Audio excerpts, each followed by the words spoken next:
त्योहारों पर कोरोना काल का साया ऐसा पड़ा कि हर त्योहार कोरोना के आगे फीके पड़ गए हैं। शहर में नवरात्र और दशहरा के बीच उत्सव जैसा माहौल रहता था, पर इस साल होली के बाद से मानो लोग उत्सव मनाना ही भूल गए हों। कोरोना का पहला सबसे बड़ा दुष्प्रभाव दशहरा नवरात्र के मेलों पर पड़ रहा है।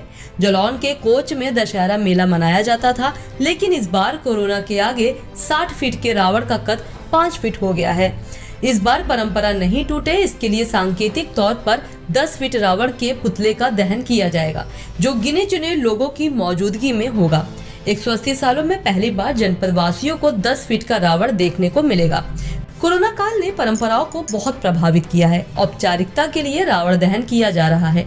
जालौन की कोच तहसील में परंपराओं को जिंदा रखने के लिए छात्रों द्वारा रावण के छोटे पुतले बनाए जा रहे हैं।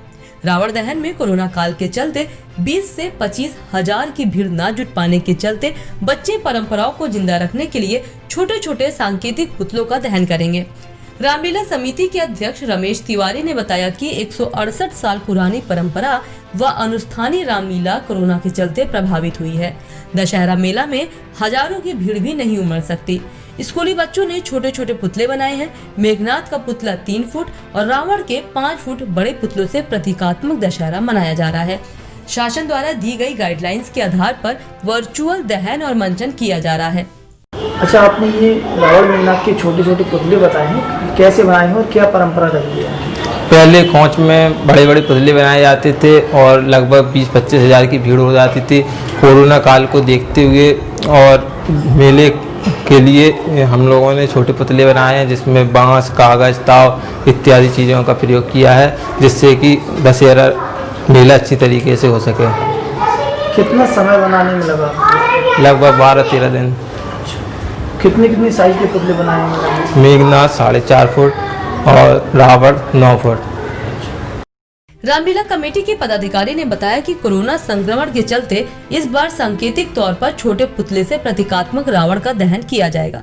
168 वर्ष पुरानी ये रामलीला है, अनुष्ठानी रामलीला है, और उसे दृष्टिगत रखते हुए वर्तमान में कोविड-19 को भी की गाइडलाइन को दृष्टिगत रखते हुए दशहरा मेला में जहाँ हजारों हजार आदमी, लाखों की भीड़ होती थी, इस बार ये भीड़ नहीं होगी।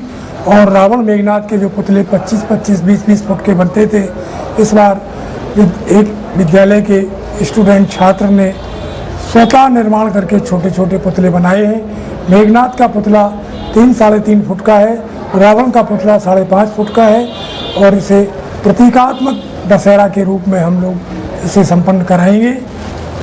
क्या लगता है आपको, जो कोविड का असर है वो कहीं ना कहीं जो परंपरा पर है उस पर पड़ा है? नहीं, परंपरा पर तो पड़ा है, लेकिन परंपरा का निर्वहन भी किया जा रहा है। शासन ने भी रामलीला की परंपरा को कायम रखने के लिए जो गाइडलाइन दी है, उसके तहत ये रामलीला महोत्सव भी चल रहा है। वर्चुअल रामलीला, आज लंका दहन लीला का मंचन भी होगा। मजेदार बात यह है कि ये पुतले अब तक के सबसे छोटे कद के होंगे। गत वर्ष रावण का पुतला 60 फीट व कुंभकर्ण व मेघनाथ के 35-35 फीट के पुतलों का दहन किया गया था। वहीं आगरा में भी सरकार की गाइडलाइंस को फॉलो करते हुए पूजा पंडाल कम ही बने हैं, और जो बने भी हैं तो उसमें भीड़ भाड़ नहीं होगी। कई मूर्तिकारों ने इस बार पंडाल में ऐसी मूर्तियां बनाए हैं जिसमें कोरोना से बचने के उपाय दिखाए हैं। कहीं कहीं मां दुर्गा को लेडीज डॉक्टर का रूप दिया गया है, तो कहीं महिषासुर को कोरोना वायरस का रूप दिया गया है। पिछले सालों की तरह इस बार रावण दहन नहीं होगा, सिर्फ कुछ लोग इसे गली मोहल्ले में जलाएंगे, और कोरोना से बचने की जागरूकता की वजह से कहीं कहीं रावण के पुतले को भी मास्क पहनाया गया है। रावण को कोरोना का डर है, इससे बचाव के लिए वो इस बार मास्क पहनकर आएगा। कोरोना के प्रति लोगों को जागरूक करने के लिए कारीगरों ने इस तरह के पुतले बनाए हैं। इस बार रामलीला मैदान में दशानन रावण का दहन नहीं होगा, लेकिन गली मोहल्ले में पुतले जलाए जाएंगे। रावण के पुतले पूरी तरह से पर्यावरण के अनुकूल हैं। इनमें बांस और कागज का प्रयोग किया गया है। घटिया आजम खां पर पुतले बेच रहे विक्रेताओं ने बताया कि कोरोना संक्रमण लगातार बढ़ रहा है, लेकिन लोग कोरोना की गाइडलाइन का पालन नहीं कर रहे हैं और न ही सामाजिक दूरियों का लोग पालन कर रहे हैं। उन्होंने कहा कि इसलिए मास्क पहने पुतले रावण के तैयार किए जा रहे हैं। लोग देखें कि रावण भी बचाव के लिए मास्क पहन रहा है और खुद भी कोरोना से बचाव के लिए प्रेरित हो। उन्होंने बताया कि फिलहाल बाजार की हालात काफी खराब है, पिछली बार गणेश चतुर्थी और नवरात्र में भी मूर्तियां कम बिक्री हुई। पिछली बार गणेश चतुर्थी और नवरात्रों में भी मूर्तियों की बिक्री नहीं हुई। उम्मीद है कि रावण की बिक्री होगी। ये लोग बाग बगैर मास्क के घूम रहे हैं। अब रावण को भी डर है तो इसलिए जनता को भी मास्क पहनना चाहिए। रावण खुद पहन रहा है मास्क तो जनता को भी पहनना चाहिए। जो बगैर मास्क के घूम रहे हैं, बगैर कोरोना का डर नहीं है, उनको डर होना चाहिए थोड़ा, क्योंकि बीमारी ऐसी खतरनाक है, इसकी कोई वैक्सीन नहीं है। रावण भी संदेश दे रहा है कि रावण को भी डर है कि कोरोना ना हो, इसलिए मास्क बनाया गया। बाजार की स्थिति क्या है? बाजार की स्थिति बिल्कुल बेकार है, खराब है बिल्कुल, क्योंकि कोरोना की वजह से बाजार की जो हमारा बाजार पहले चलता था वो चीज़ नहीं है। वजह ये है सोशल डिस्टेंसिंग है जरूरी, मास्क पहनना है जरूरी।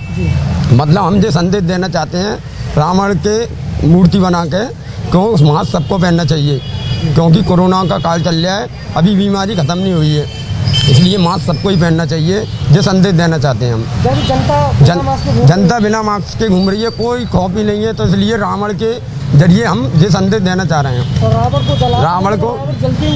रावण जलते हुए भी ये संदेश देगा, हाँ भाई अभी कोरोना ख़त्म नहीं हुआ है, बाजार की स्थिति अभी बहुत खराबी है। हाँ, लोग पुतला लेने नहीं आ रहे हैं और हम खुद समझाना चाह रहे हैं, बात करो, सोशल डिस्टेंसिंग बनाए रखो और मास्क पहने रहो। रावण भी मास्क पहना हुआ है। आप सभी को दशहरे की बहुत बहुत शुभकामनाएं। स्वस्थ रहें, मस्त रहें, सोशल डिस्टेंसिंग का पालन करें, कोरोना से दूर रहें। जय माता दी।